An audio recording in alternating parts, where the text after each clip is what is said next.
dadka way dhinteen waa la dilaleeyahay adigu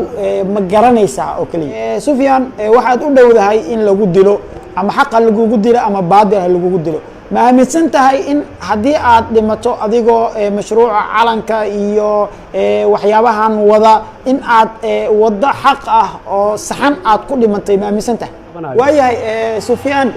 waxaa jirta calanka adiga horta in la bedelay oo qolada la leeyahay al-shabaab ay bedeshay oo calan madow oo tawxiidka uu ku qoran yahay ay keeneen muxuu yahay farqiga idin dhaxeeya adiga iyo qolada hore calanka u bedeshay al-shabaab in aad tahay qof xun oo xaasaskiisa dila garaaca dhibaateeya maxaad kaga jawaabaysaa arrinkaas markii aad ka shaqeynaysay raadiyo muqdisho waxaad sheegtay inaad ahayd wariyaha qaaska ee ra'iisul wasaaraha Cumar Carta Qaalib madaxweyne Cali Mahdina xafiiskiisa aan laga celin jirin yaad ka xusi kartaa dadka caanka ee saxafiyiinta ee xilligaas aad isla shaqeyn jirteen mar haday sida xaaladda adigu maxaa ku diiday in runta aad qarqarinayso iyo dokumentiyada cadeynta aad hayso inaad soo bandhigto wax ma nooga sheegi kartaa xaasaskaaga Canada iyo Mareykanka waxaan rabaa inaan ku weydiiyo Sufyaan waxaan aragnay xaasaskaaga ma sha Allah Ilaahay ku barakeeyo laakiin ilaa hadda ma aadan noo soo bandhigin caruurtaada bal wax ma nooga sheegi kartaa caruurtaada aadna aad iyo aad u mahadsan tahay ragga halka xaas leh iyo ragga afarta xaas leh waxa daryeel fiican hela ragga afarta leh haye sababta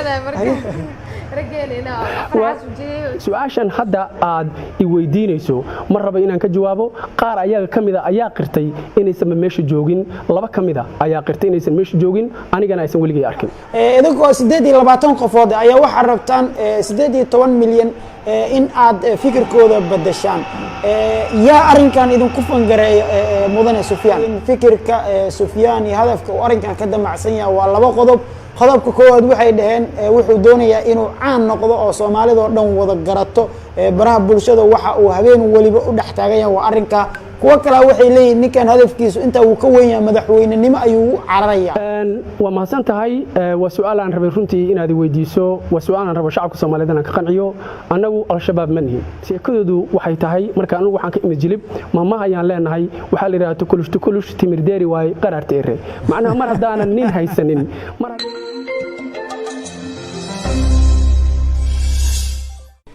السلام الله عليكم ورحمة الله تعالى وبركاته مدنياشي مروينك مرتي شرفك ماموسك بدن قف والبمقع منصبك حيسها شعيرك نكوبيندها عشقك لوفك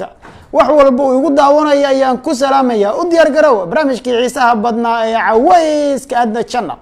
برامج كانوا برامج أن آلا بكور ريسانو لما نياش الصوماليات سينجلada dadka caanka ah dadka magaca ku dhaxleh bulshada dhacdiisa ayaan waxaan ku eegnaa saameynta bulshada iyo xaaladaha dhabta ee nolosha jiro bal dad badan ayaa isweydiinaya caawa yaa ku madlansan ay leeyihiin barnaamijka caweyska adna channel haddii aan sheego qofka ku ballansan kuwa fadhiya way istaagayaan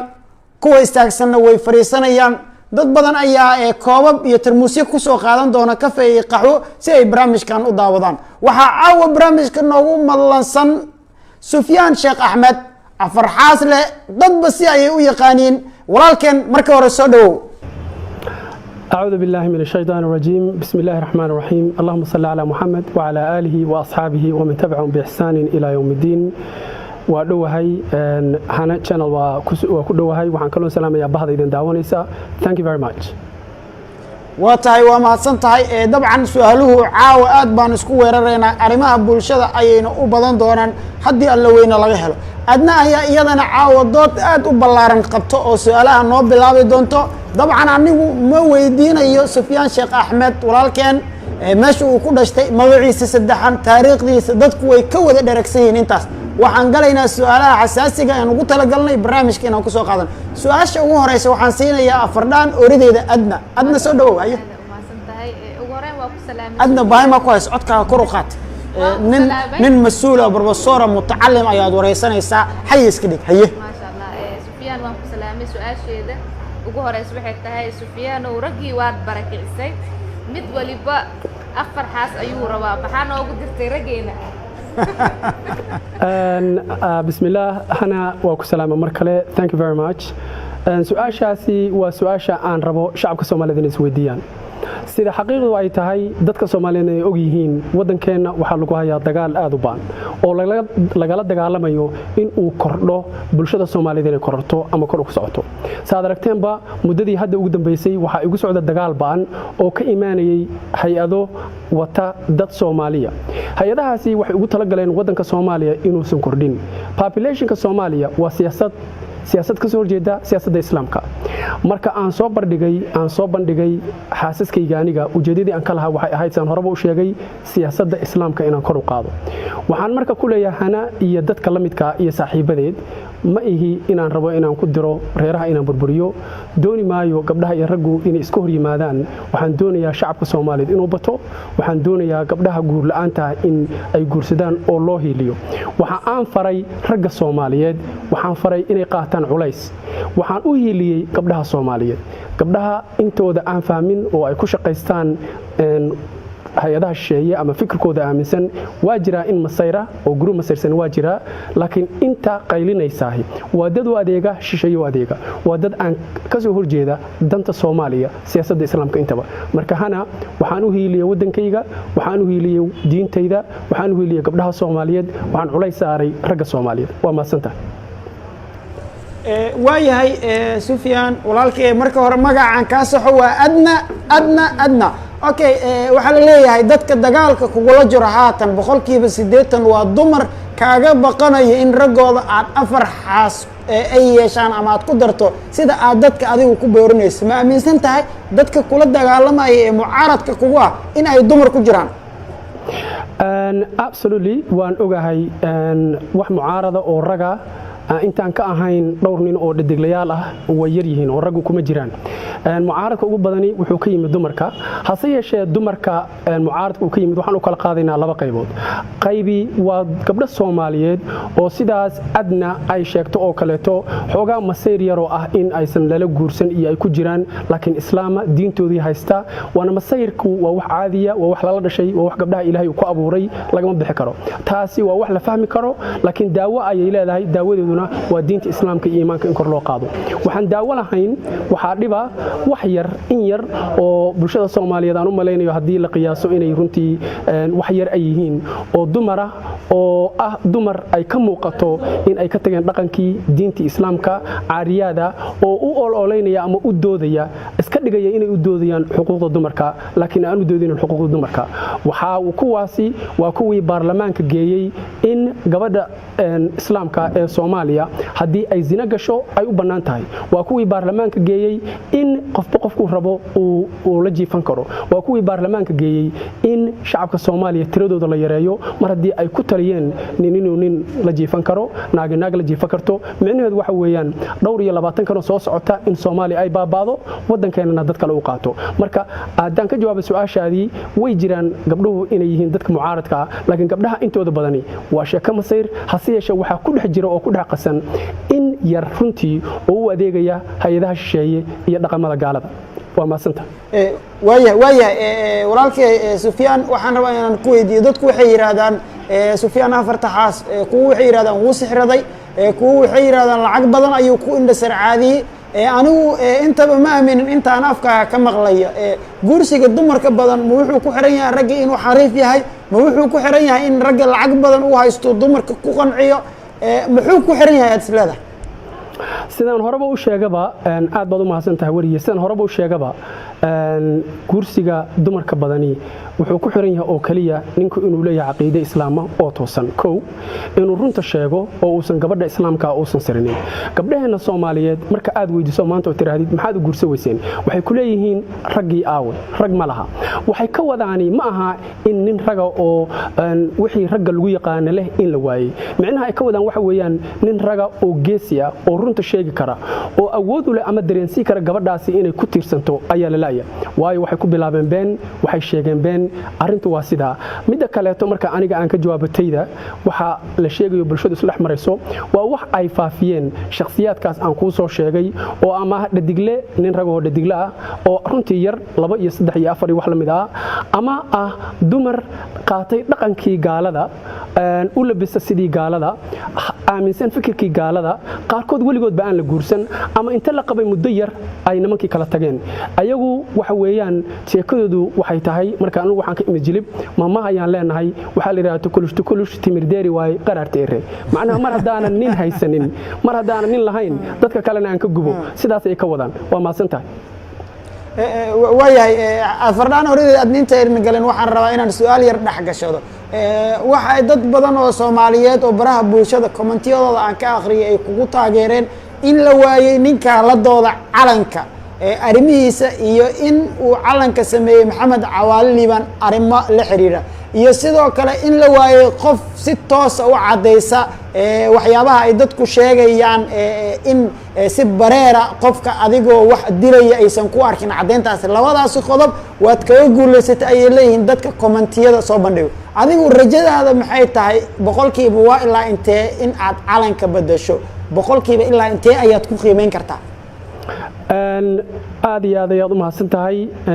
boqolkiiba 200 aan iraahdo sababta ay saas u taana waxa weeyaan waxaan wadnay campaignkan muddo laga soo bilaabo Ramadaankii ilaa hadda waa 6 bilood ugu qiyaasii marka la sameeyo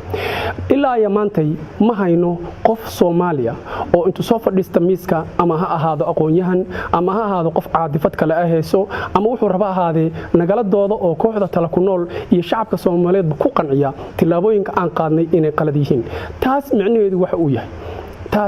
waxa uu yahay in aan saxsanahay micnaheedu waxa uu yahay in la siray micnaheedu waxa uu yahay in aan haysano calan uu noo sameeyay gaal ku soo duula wadankeena kufsaday ayayooyinkeen dilay awooyaalkeen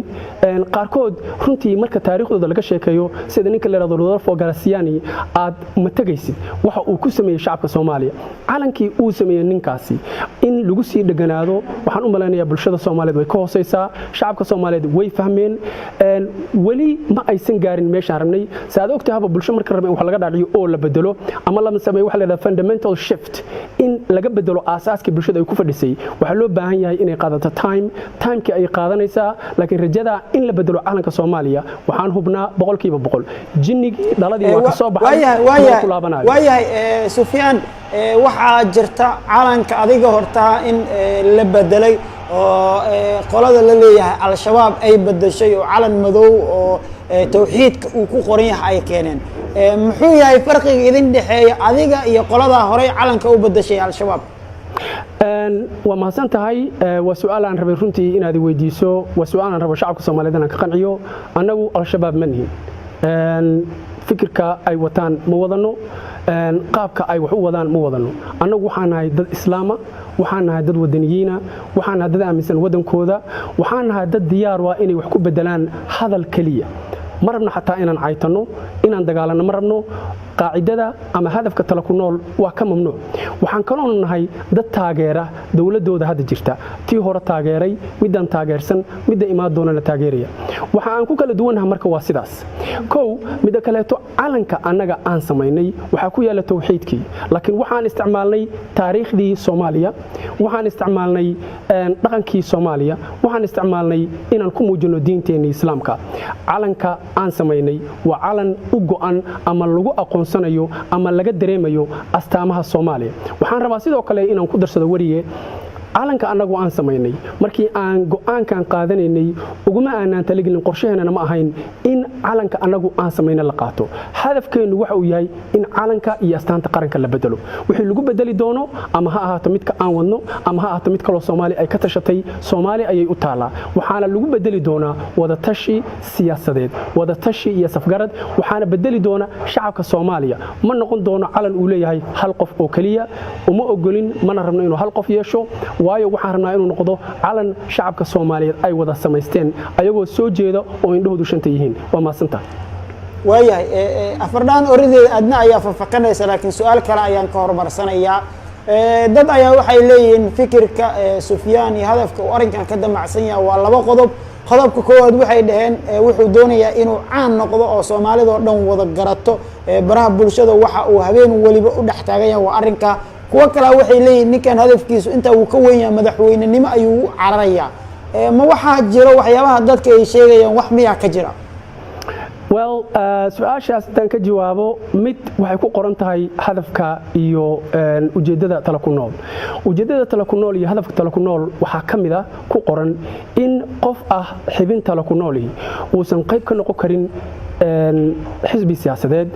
uusan noqon karinin ama uusan qaban karinin xafiis siyaasadeed ee waddanka Soomaaliya. Wuu u shaqayn karaa dawladda laakiin ma qaban karo xafiis siyaasadeed, ma ka mid noqon karo xisbi siyaasadeed. Arrintaasi taas ayaan u gudbayaa. Waxaan dhexda u xiranay, waxaan diyaar u nahay, waxaan doonaynaa inaan ka shaqayno bedelidda taariikhda iyo dhaqamada Soomaaliyeed ee la qalday ama Talyaanigu u qariyay. Hadafkeenu waa sidaas, jawaabta su'aashiisana waa sidaas. Midda kale oo ah caannimada, hadda waxaan malaynayaa taasi waa dacaayad. Waxaan soo bandhignay ujeedo, waxaan leenahay hadaf, waxaan wadnaa dhambaal. Dhambaalkaasi maantay waxaad dareemi kartaa ama shacabka Soomaaliyeed uu dareemi karaa dhibka iyo rafaadka aan kala kulannay, khaasatan aniga ahaan culayska isoo fuulay oo ah in laygu wax walba oo qof binaadan lagu cay karo in la igu yeero, in la yiraahdo waa sixroole, in la yiraahdo waa dilaa, in la yiraahdo naagu soo kufsaday, in la yiraahdo waa nin takfiira, in xataa dadka qaarkood diinta iga saaran la yiraahdo ninkan diinba male, in la yiraahdo gaal u shaqeeya, waxaas oo dhan caanimo iyo culays macnaha meel islama galaan. Ma soo doonteen ciqaab, laakiin waxaan intaas u qaatay diyaar u ahay maantay haddii aan nafta xataa ku weynayo inaan hadafka Soomaaliya aan ka leenahay iyo danta Soomaaliya inaan ka shaqayno, in Soomaaliya ay mar kale sidii ay ahaa jirtay ka hor 1889 intaan Talyaanigu soo galin inay Soomaaliya ku laabato, noqoto waddan caalami ah, waddan caalamka laga yaqaano, waddan shakhsiga Soomaaliga kow ay u tahay diinta Islaamka, labo ay u tahay waddaniyadiisa, saddexna wixii kaloo soo raaca ee aanan noqonin dad ku sumaysan qabiilka. Qorshaheenu waa sidaas. waayahay daawadayaal sidaad daawanaysaan barnaamijkeena alaaba wuxuu quseeyaa arrimaha bulshada si guud, siyaasadda iyo weerarada kala duwan annaguna ma quseeyo. waayahay dhanka su'aalihii aan u sii gudagalo adna way fafakanaysaa, weli waan celcelinaya arrimaha waxay rabtaa in ay Sufyaan ka wareysato arrimo badan. waxaan rabaa su'aal laba ah inaan israacsado. midda koowaad waxay tahay Sufyaan ma kaliga ayaa wado arrinkan oo haddii ilaahay inkiis ay wax dhacaan adigu kugu bilowda adigu kugu dhamaaday qof kale ma soo baxaya miya, mise waxaa jira dad kuu keedsan oo haddii ay wax dhacaan hawshan sii wadi doona? absolutely aad iyo aad mahadsan tahay. kooxda talo ku nool Central Committee waxa ay ka kooban tahay 28 qofood. 28 qofood waxaan leenahay nidaam, waxaan dejisanay qaacido, waxaan leenahay policy aan ku shaqeyno oo bulshada uga dhaadhicino.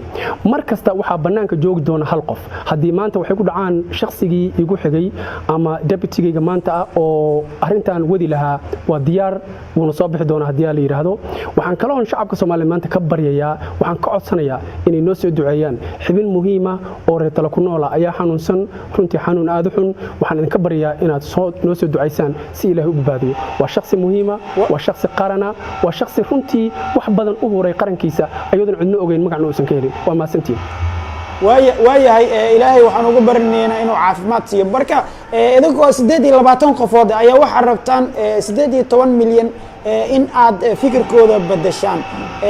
yaa arrinkan idinku fangareeya mudane Sufyaan? aad iyo aad u mahadsan tahay. marka hore waxaan jeclahay inaan diido ama aanan ogolaanin Soomaaliya inay tahay 18 milyan. aniga waxaan aaminsanahay Soomaaliya haddii maanta la tiriyo xaqiiq dhab loo tiriyo inay gaarayso 50 milyan ka badan.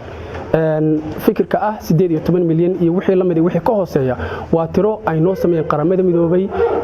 oo la doonayo dadka Soomaaliyeed in niyadda laga dilo, in niyadda laga jabiyo, in la tuso inay yihiin dad yar, caalamka in la ku qanciyo inaan nahay dad aad u yar oo waxba ahayn. arrintaas waa qalad, waa ka badanahay 18 milyan, aad baan uga badanahay. midda ah yaa idinka caawinaya, qofna naga caawin maayo. maanta waxaan caawinaya shacabka Soomaaliyeed, waxaan aaminsan shacabka Soomaaliyeed. haddii nala caawin lahaa ama hay'adaha kale ay caawin lahaayeen maanta weerarkan ugu socdaan uma socdeen, waana la difaaci lahaa because Westernka waxay soo dirsadaan way difaacdaan. waa ka baxay. haye markaan afardaan oridey adna ayaan siinayaa su'aalihi arrimaha bulshada. haye inta aad nooleed maxaa kuugu yaabka badnaa Sufyaan? well inta aan noolaa wixii ugu yaabka badnaa waxay ahayd inaan ogaado inaan dhowr iyo muddo aad u dheer inaan soo qaldanaa,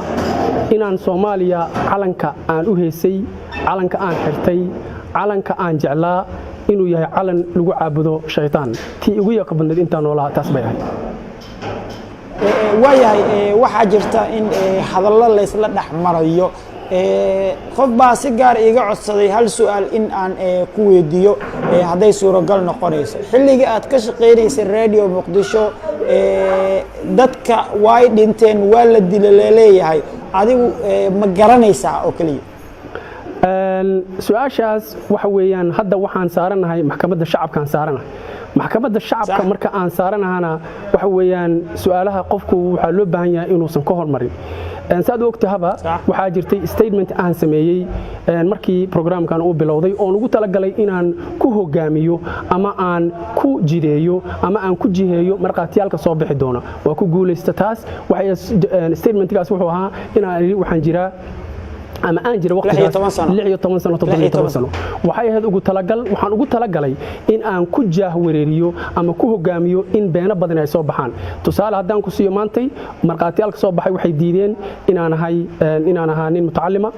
inaan ahaa wariyaha khaaska ee ra'iisul wasaaraha waxay sheegeen inaan ahaa jabhad waxay sheegeen inaan ahaa staff waxay sameeyeen xataa ayagoo iska hor yimiday waxay yiraahdeen waxaan ahaa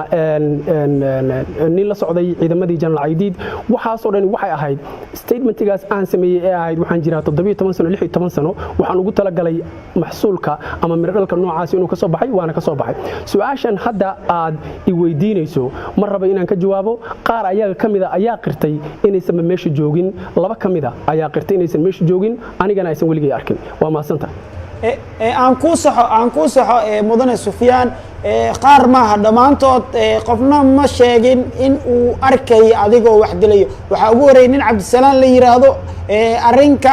iyo wariyihii wareysanaya qaab waxay ugu hadleen maldahan waxa ku xigay anteena nin la yiraahdo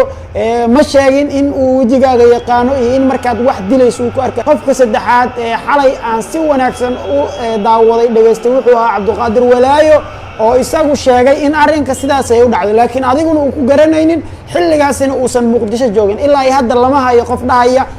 Sufyaan Sheekh Axmed ayaan aragnay oo arinkaas sameeynaya dadka qaarkiis buujigaaga maba garanayaan marka waa saxan tahay kama aanan wadin inay sida kama aanan wadin waxaan ka waday saddexda qof ee marqaatiyaalka maanta banaanka yimid laba qof waxay yiraahdeen maba naqaana ma arkin ninka ugu horeeyay ayaa yiri waan arkay oo sheegtay inuuba yaqaanaba asaguna ma ahan marqaati waayo wax uu arkay oo uu sheegay ma jiraan waxa uu yiri waa tuhun ama waa la ii sheegay waayahay xalay waxa la wareystay nin mahad la yiraahdo oo dadka waa la dilay leeyahay walaalkiisa xitaa isaga xitaa waxa uu qiray in uusan ku garanaynin uusan cadeyn karin in adigu dambiilo tahay laakiin uu dalbaday qofka dhibaatada geeyay in cadaalad la horkeeno mar haday sida xaaladda adigu maxaa ku diiday in runta aad qarqarinayso iyo dokumentiyada cadeynta aad hayso inaad soo bandhigto si dadka shacabka ee wajigooda dhankaaga ku fooraraad isaga leexiso aad iyo aad u mahadsan tahay runtii waxa saan hore kugu sheegaba waxaan saaranahay maxkamadda bulshada ayaan saaranahay shacabka maxkamadiisuna qaabka u shaqeysaa waxa weeyaan statement adiga markay ka tagto ama hadal markaa tiraahdid wixiina ay been yihiin dhinaca kaleeto wax isku dayaan in wixii aad tiri ay sarifaan oo wax ka isticmaalaan hadhowna sidaa lagugu sharciyo sidaa daraadeed wixii jiraahi banaanka imaanayaan waxaan aaminsanahay xaqiiqna ah wax been ah inaan run laga dhigi karin wax run ahna inaysan been noqon karin sidaas ayaan aaminsanahay waayahay adna ayaan siinayaa su-aashan qaybihii ugu dambeeyay barnaamijkana waan isla soo gaarnay haye adna ragga halka xaas iyo kuwa afarta yaad hela daryeel fiican adna aad iyo aad u mahadsan tahay ragga halka xaas leh iyo ragga afarta xaas leh waxaa daryeel fiican hela ragga afarta leh haye sababta xaqiiqda marka aan kuu sheego aniga hal waa soo maray laba waa soo maray saddex waa soo maray afarna haddaan joogaa markii aan halka joogay iyo labada waxay markii ay runtii ugu dhibka badneed aan ugu daryeelka yaraa laakiin markii macnaha daryeelka dhinaca kama wado nadaafadayday waxaan cuni lahaa iyo gabadhu inay ii adeegto laakiin markaas waxaa jira markasta caqabadooyin ah gabadhii inay isdifaacayso kaligayna ma ahane raggoo dhan ay ku dhacdaa laakiin hadda waxaan ku noolahay nolol raaxo raaxa ah waxaan ku nool nolol aad u macaan gabdhahayga waxa Allah subhanahu wa ta'ala mahadiisa Allah subhanahu wa ta'ala uu ii ogolaaday aniguna aan awood u lahayn in Ilaahay igu soo aadiyay zawjooyin aad u fiican maantana u ah tusaale oo aan dhihi karno ugu yeeri karo ummahat ummatu Soomaal aad iyo aad u mahadsantahay waayahay qaybihii ugu dambeeyay ayaan isla soo gaarnay waxaan dhanka wareysanaynaa walaalkeen Sufyaan oo isagu aqoonyahan Soomaaliyeed saxafi Soomaaliyeed soo ahaa haatan u ololeynaya in calanka oo waxyaabo qaldan uu ku sheegay la bedelo walow ay jiraan weeraro aad u xoogan dhankiisa ku wajahan ilaahay baa naga og cidii runta cadeeyso bay guush raaci doontaa waxaan rabaa inaan ku weydiiyo Sufyaan waxaan aragnay xaasaskaaga ma sha Allah ilaahay ku barakeeyo laakiin ilaa hadda ma aadan noo soo bandhigin caruurtaada bal wax ma nooga sheegi kartaa caruurtaada aad iyo aad u mahadsantahay ilmaha inaan soo bandhigo ma rabo waa ilmo yar yar noloshooda waxa hadda jirto in facebookyo badan iyo accounts badan lagu samaystay magacayga ilmahayga sawirkoodina meesha la saartay marka ilmahaygu alxamdulillah ilaahay si ilmo fara badan inta meesha hadda ku jirta sawiradooda aan ka xumahay in dadku ay isticmaalaan waxaan ka codsanayaa bulshada Soomaaliyeed in ilmaha la daayo sawiradooda oo la isticmaalin mana rabo inaan banaanka keeno waa mahadsantahay waayahay haddii aan sii raaco qodobkan waxaan arkay sawir ilmaha iyo xaas kale ay ku sawiran tahay oo aanan ahayn afarta xaas haatan aan baraha bulshada ka aragno wax ma nooga sheegi kartaa xaasaskaaga Canada iyo Mareykanka well maybe inaadan si fiican u fiirin laakiin sawirada dhammaan ku jira page-kayga ilmo ama xaas ay ku jiraan waxa xaasaska hadda jooga way ما شاء الله الله ku barakeeyo walaalkay su'aalihii ugu dambeeyay ayaan rabaa inaan ku weydiiyo waxaan soo gabagabeynayaa su'aal calanka ayaa ii dhiman oo hal balse waxaan ka hormarsanayaa markii aad ka shaqeynaysay Radio Muqdisho waxaad sheegtay inaad ahayd wariyaha qaaska ee ra'iisul wasaaraha Umar Carta Qaalib madaxweyne Cali Mahdina xafiiskiisa aan laga celin jirin yaad ka xusi kartaa dadka caanka ah ee saxafiyiinta ee xilligaas aad isla shaqeyn jirteen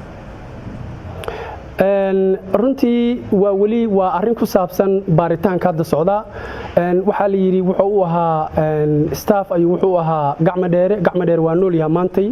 waxaan rajeynayaa inuu og yahay xaaladdu ay socoto waxaan rajeynayaa dhawaan inay soo cadaan doonto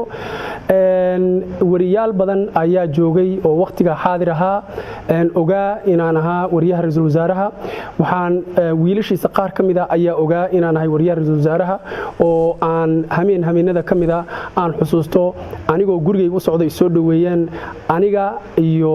wiil kamida wiilasha uu dhalo Umar Carta Qaalib in baabuurkii aan wadanay nala ka dhacay staafkeeniina laga dhigay hubka waa naloo gurmaday waa naloo soo celiyay baabuurkii isagii waa taariikh dhacday oo jirta dad badan ayaa ila soo xiriiro ii sheegay arintii xataa qaar aan anigu aqoonin sida ninkii gurigiisa aan deganaayo kale guri kale aan ku jiray marka arrimahaas oo dhan banaanka imaanayaan hadii la yiraahdo waa baaritaan socda sidaan hore kugu sheegaba waxa arintaas ku saabsan waxaan rabaa inaanan ka hadlin waayo waxay isticmaalayaan maadaama waxay sheeganayaan been yihiin ma rabo warka aniga aan iraado in ay ka dul dhisaan wax run u eg waayahay qaybihii ugu dambeeyay sidaan kuu sheegay su'aasha calanka ayaa ii harsan laakiin xalay baraha bulshada waxa la isla dhaxmarayo oo aad loo hadalhayay hadal mid kamid ah wariyaasha ugu caansan Soomaalida ee qurbaha jooga uu soo dhigay oo ahaa in aad tahay qof xun oo xaasaskiisa dila garaaca dhibaateeya sidaan aragnayna xaasaskii BBC-da ay wareysatay oo cadeynayay sida aad ula dhaqanto waxay ahayd si ka duwan sida isagu uu sheegay maxaad kaga jawaabaysaa arrinkaas well waxaad ogtahay saan horeba u sheegaba lacag ayaa aniga la isiiyay ama la ii qaado si aan u joojiyo arrimaha caalanka lacagtii iyada ahayd ee aniga la ii qaado oo aan diiday maanta waxa la siinayaa dadkaas iyaga ah ee aniga soo weeraraya mashruuc weeye waxa wadada hay'ad Talyaaniga waxay siisay hay'adda saxafiyiinta caalamka contract waxa soo qaatay BBC na waxay siisay wariyaal Soomaaliya dad ay isleeyihiin waa credible oo waa yaqaanaan marka waxaad moodaa shakhsigaas aad ka hadlayso mar rabo inaan magacan u sheego laakiin waxaad isu fiirisaa maalintii ugu horeysay waxa uu iga yiri iyo maanta wuxuu iga yiri waa laba shay oo kala duwan waa laba shay iska soo horjeeda sidaas daraadeed waxaan aaminsanahay shacabka Soomaaliyeed inay og yihiin waxa xaqiiqdu ay noqon doonto runtu ayada iska soo bixi doonta saan hore u yiri wax runana been lagama dhigi karo wax been run lagama dhigi karo inta ayaan u gudbayaa taas waayahay su'aasha ugu dambaysa aan rabo inaan ku weydiiyo waa su'aasha aan isleeyahay ummadda haddii ay jawaabteeda maqlaan dabcan way dareemi karaan qalbiga Sufyaan Sheekh Axmed waxa ku jiro Sufyaan waxaad u dhowdahay in lagu dilo ama xaq lagu dilo ama baadil lagu dilo ma aaminsan tahay in haddii aad dhimato adigoo mashruuca calanka iyo waxyaabahan wada in aad wada xaq ah oo saxan aad ku dhimantay ma aaminsan tahay absolutely go'aankaasi waxa uu ahaa maalintii aan bilaabaynay campaign-kan ama ololahan dhowr bilood ka hor waxaa rag ka mid ah reer Talakunaal ay ku taliyeen in khatartani aynu soo wajihi karto waliba waxaan ka baqaynay waxyaabo kuwan ka liita oo ah assassination sun in la siiyo iyo waxyaabo la mid ah laakiin maantay waxaad moodaa inay dhinac kala tagtay Allah ayaa mahad iskale waxaan ku talagalnay oo qorsheena ku jirtay sidaan inay dhici karto in la dili karo sababtaas daraadeed ayaan 28 qof banaanka u joogin sababtaas daraadeed ayaan ugu joogaa waa ku talagalnay inay macquul tahay anigana maantay haddii aan u dhinto arrintan waxaan aaminsanahay inaan ku dhintay anigoo wada wax xaq anigoo difaacaya wadankayga anoo difaacaya diintayda anigoo awadani taariikhda ayaan ay xusi doontaa waa maasanta waayahay waan soo gabagabeynayaa waxa la leeyahay baraha bulshada laba ay u kala safteen haatan sheekada ku saabsan arimahaaga dhankay doontaba ha noqoto arimaha dilka ama calanka ama noocyo kale ha noqotay waxay noqotay qaab qabiil ay hadda isku bedeshay dad adigu heebtaada adiga ay ka taageerayaan dhanka commentiga dadkii la dilay ama dadkii calanka yani dhahayay way saxan yihiin way ka soo horjeedaan mis leedahay ugu dambeyn arrinkan wuxuu ku soo biyo shubanayaa dadka ka soo horjeedo in ay yani dadka adigu kugu heeb ah inay ka difaacaan dadkan dhibaatada ku geysanaya arrintaas runtii waa arrin waa waaqiciga ka jira maanta wadanka Soomaaliya saan ku sheegay wadanka Soomaaliya maanta wuxuu ku dhisan yahay qabiil wax walba qabiil bay ku salaysan yihiin la yaab ma aha inay sidaan noqoto la yaab ma aha in dad igu weeraraan because of qabiilka aan ahay dadna igu difaaco qabiilka aan ahay waa waaqiciga Soomaaliya ka jira waa waxa wadanku uu ku dhaqmo waa sida siyaasaddu ay tahay waa sida wax u qaybsano laakiin anagu waxaan aaminsanahay haddii aan reer Talakunaal waxa aan wadnahay waa wax sax ah haddaan u dhimanno iyo haddaan ku noolaanaba labadaba waa ku guuleysanaynaa insha Allah waayahay ugu dambeyn maxaad jeceshahay in aad halkan ama adna channel oo ka daawanayso ilaa iyo 500,000 dad ah in aad ku tiraahdo tala soo jeedin waano wacdi fariin wax un okay aad iyo aad baad u mahadsan tahay thank you very much mar kale waxaan salaamayaa dhammaan shacabka Soomaaliyeed waxaan leeyahay walaalayaal gabdhaha wiilasha dhammaan shacabka Soomaaliyeed waxaan leeyahay anaga haddaan reer Talakunaal waxa aan keenay waa fikir waxa aan soo badhignay waa taariikh waxa aan rabno in aan bedelno waa qashin iyo qurun wadankeena Soomaaliya uu uga tagay dawladii gumaysanaysa ee wadanka wali ma aysan bixin wadanka wali waxay u gumaystaa psychologically maanta waxa u jeedaan ayadoo ay caddahay calanka inay iyagu keeneen ayadoo ay caddahay calaamad Christian inay ku jirto astaanteena qaranka ayadoo ay caddahay in shakhsiga loo soo dhiibay uusan ahayn shakhsi ama u soo halgamay ama ka qayb qaatay halganka wadanka Soomaaliya ee lagu xoreeyay wadanka waxaad u jeedaan dadka qaarkiis wali inay ku dhagan yihiin sababta ay ugu dhagan yihiin inay tahay in wali Talyaanigii gumaystay madaxa uu naga gumaysanayay wali ay nooshahay waxaan ugu baaqayaa shacabka Soomaaliya annagu ma rabno inaan cidna la dagaalano ma aaminsanin dagaal xitaa ma aaminsanin inaan caytano waxaan aaminsanahay in dadku wada hadlo waxna la iska dhaadhiciyo calanka Soomaaliya anagu ma aanan samaysan Soomaali ma samaysan calanka Soomaaliya kama turjumo calanka Soomaaliya waxa ku jira astaamo diimeed ee wadamo kale ay leeyihiin anaga haddaan islaam nahay waxaana la amray wixii diin ah ama dhaqan ay leeyihiin gaaladu in aan ku khilaafno oo wax ka duwan la nimaadno waxaan awood u leenahay maantay inaan samaysano calan ka qurux badan ka turjuma annaga dhaqankeena diinteena iyo taariikhdeena waxaan idinkugu baaqayaa fikirka annaga aan soo bandhignay haddaan ranahay reetalo ku nool ha iska diidin baar fiiri rogrog allah subxaanahu wa tacaala wuxuu ku siiyey caqli wuxuu ka duway xayawaanka caqligaasina waxa lagu siiyey in aad wax ku fahamto inaad baaritaan ku samayso waxaan idinka codsanayaa waxaan rajaynayaa in ay dhowdahay maalintii caalamka la bedeli lahaa ee astaanta qaranka waa mahadsantiin wasalaamu calaykum waraxmatullaahi wabarakaatu وعليكم السلام ورحمة الله تعالى وبركاته داود يال سيدا دريميسان برنامجك ما هن برنامج سياسات أما أريما سياسات اللوغة هاللي دا سواي سواها عن سؤالها اسكن دحقل قلينين أريما بلشا إيا قابب كالي adigu farta kuma foorartaa isku fiiqin farta ay Soomaalidu dhacdaa barnaamijka waxaan ku wareysanayna walaalkeen Sufyaan Sheekh Axmed anigu iyo Fardaan orideeda adnana waan idin la socodsiinayna dib inteenu mid lacayn barnaamijkan oo kale ugu kulmi doono waxaan idin kaga tageynaa sameeyo salaam idin waad ku maasantiin inayahay calmushadu waato adduunyada labadiis caashaqa iscalmadana hoy wada gala iscalmadana ceesh wada cuna cadil u yeelaa